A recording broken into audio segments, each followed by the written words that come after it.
ते काढलेले आहेत। आम्ही इथे प्रचार करताना आम्हाला हा पॉझिटिव्हली म्हणजे पॉझिटिव्ह आम्हाला वाइब्स मिळतात आहे की लोक दडपणाखाली आहेत की ते ओपन अप आमच्यासोबत येऊ शकत नाही आहे, पण ते आम्हाला म्हणतात आहे की आम्ही तुमच्यासोबत आहोत, आम्ही आत्ता ओपन होऊ शकत नाही आहे, पण आमचा पूर्ण सपोर्ट तुम्हालाच आहे, असं लोकांचा आम्हाला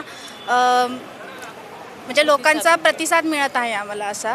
आणि इथल्या समस्या म्हणजे हेच की आपले आरोग्याच्या आणि इथे शाळा जरी त्यांनी म्हणजे ते म्हणतात आहे की आम्ही काढली आहे, पण ह्याच्या मागे मोठा निधी हा आणलेला आमच्या भाजपाचाच आहे।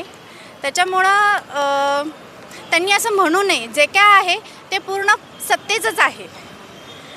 आणि अजून आरोग्याच्या आहेत, अजून रस्ते आहेत आणि महिलांना अजूनही सुरक्षा आणि महिलांच्या अजूनही काही म्हणजे महिलांना रोजगार असू दे किंवा महिलांची सुरक्षा असू दे, महिलांच्या काही समस्या आहेत यासुद्धा आपण याच्यावरती कार्य करू। ताई नक्की आता सुजाताताईंनी सांगितल्याप्रमाणे ज्याप्रमाणे धमक्या वगैरे या